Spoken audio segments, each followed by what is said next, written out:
What if success without feeling fulfilled is actually failure? Been working with high achievers for a very long time now. I can't help but notice that successful people are often not fulfilled. And it just makes me think, what was the point? A lot of people struggle with that paradox where the more you work on yourself, the more you feel like a failure because you're always looking for things to work on.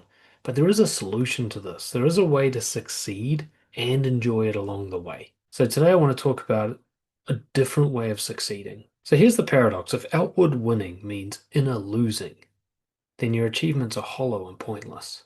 And doing more of it is only going to get you more of the same results.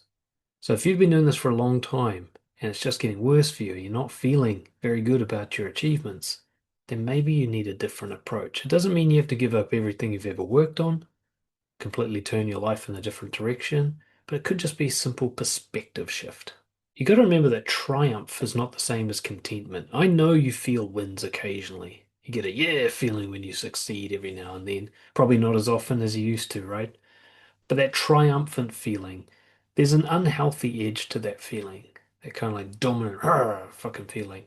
It's an aggression to it that kind of gives you a hint that maybe it's not coming from the healthiest place. Whereas contentment with who you are as a person is a much more mellow, sustained feeling that isn't reactive to any outside external event. Feeling confident in yourself doesn't require you closing the big sale or beating that guy on the golf course. It's just a feeling you wake up with in the morning because of a sustainable way of living that you've engaged in that you call success. I honestly think ambition is a kind of sickness, a sickness I used to suffer from. Many of my clients suffer from it. It's a never-ending hunger. It's a sense that nothing's ever enough, that you must always get more, that today's contentment must come from productivity today, and that when you sleep tonight, it'll all be wiped out and you have to start over again tomorrow. That's why I think anyone who's a billionaire or anyone who's obsessively famous or anyone like struggling to get political power, all of these people are mentally ill. You must be quite dysfunctional psychologically to yearn so hard for something, to be so unsatisfied that you have to keep climbing the ladder. One of the reasons I say this is everyone that you're struggling to aspire to, everyone that you're chasing, everyone doing better than you, is probably less able to find contentment than you are. So you got to ask why you admire that, why you pursue that. When I look at some businessman making hundreds of thousands of dollars a month, I think, oh, I want to do that. I don't stop and think like, why the fuck does he need that much money? How many kids has he got to feed? You know? Well, the only thing going on, he has a hole in his psyche that he cannot stuff enough money into to feel satisfied. Why would I want to be more like that? It's a horrible existence. Why can't I be satisfied with enough money? Wasn't that a better goal? Wasn't that more successful? Fulfillment, enjoying yourself, being okay with your life the way it is, that's not the enemy of success. It's a multiplier. The more you like that, the better you do. You gotta understand that, like, being satisfied with where you're at, isn't that the goal? Isn't that the very definition of success? So if your current definition of success means you must always get more, then it's a contradictory definition. It means you've actually defined failure. You're seeking failure all the time. If you make money and you don't spend it, what the fuck was the point of making money? Go on holiday, give it to a charity, hire a friend so that they don't have to work. Like, you get so much more satisfaction out of doing that, and you'll probably end up making more money anyway. I'm not saying blow all your money, it's not a black and white thing. But what's the point of acquiring something if you're not going to put it to use? Money is useless on its own. It only has any value when you spend it. If sleeping around, putting lots of notches on the bedpost, as we used to say, ends up with you feeling lonely or misogynistic, what was the point of it? If you want to feel love and connection, should you not be pursuing that directly? Right? Maybe you should slow down and go deeper and more meaningful with people instead of trying to impress your mates with how often you can get laid. One thing I used to love when I became a manager, when I finally clicked onto this idea, was I made sure my team got all the glory and that my whole job was focused on making them shine. So my team would always look great and nobody would know I had a part in it.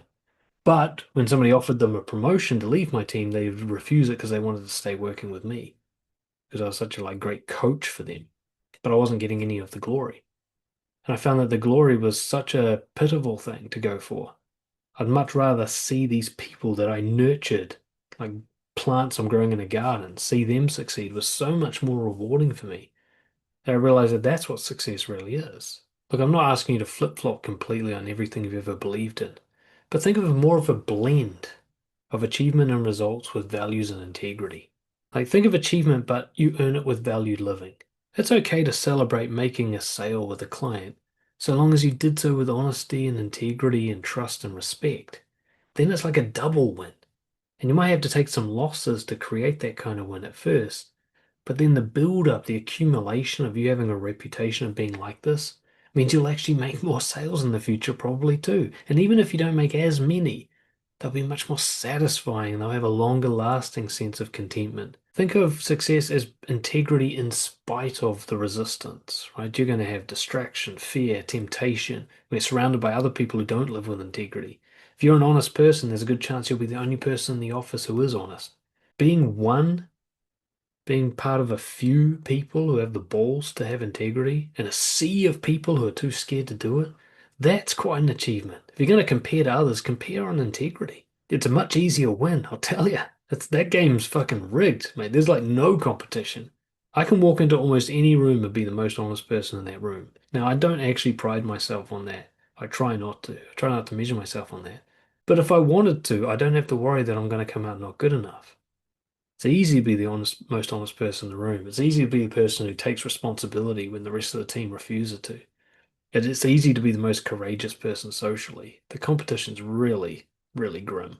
Learning to enjoy rationality over compulsivity. Learn to control yourself rather than trying to control others and outcomes. To think longer term, to slow down and make sensible decisions that might cost you a bit now, but you know it's good for the long term. You can feel really good about making those smart decisions. Much better than you do about getting an instant gratification that you have to fix tomorrow because it caused two new problems. Overall, it's about thinking about your well-being rather than short-term highs. You don't have to sacrifice one for the other, but if you prioritize well-being, you'll also get some short-term highs, but you'll get a kind of more mellow high more consistently. For example, you might get a big pump from like lifting your personal best at the gym. There's nothing wrong with that. But being healthy all the time is a sort of more mellow high that you can have that doesn't require these peaks and valleys, and you never injure yourself and you're never comparing yourself to the other lifters at the gym. Most importantly, going for meaning rather than approval and status, impressing your parents because they never were satisfied. Like doing things where you go, like, that mattered to me. That was important. Even if nobody else noticed it, I knew it was the right thing to do.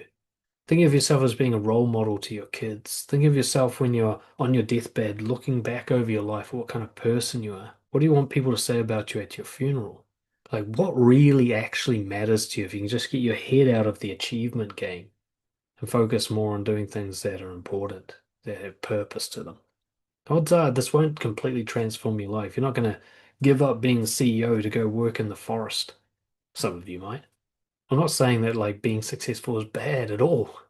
What I'm saying is you could enjoy it if you did it for different reasons and had a different focus besides trying to be the best. I want you to notice something about Elon Musk. As far as business and financial success and even power and status goes, he's winning by everybody's standards, isn't he? Year after year, he just increases. He's about to become the first trillionaire in the world. He was the right-hand man in the White House for a short period of time. He owns one of the largest communication platforms in the world. He's crushing it. But of course, being in the limelight, we learn all these other things about him. And one is that his family and his friendships deteriorate over time. It is hard to know exactly what's going on there, but it's not going well. I'd put it out there that almost anyone who's a billionaire is almost certainly mentally ill. You must be to think you don't have enough resources and to keep accumulating at that point. You can be high achieving and deeply fulfilled and sustainably effective. You can have it all. You just have to give up the instant highs. Thank you so much for watching, listening. Really appreciate it. I hope something helpful happened in there for you. I'll see you all next time. If you want help with your goals, don't forget to join the free Brojo community on School. The link's in the description and comments below.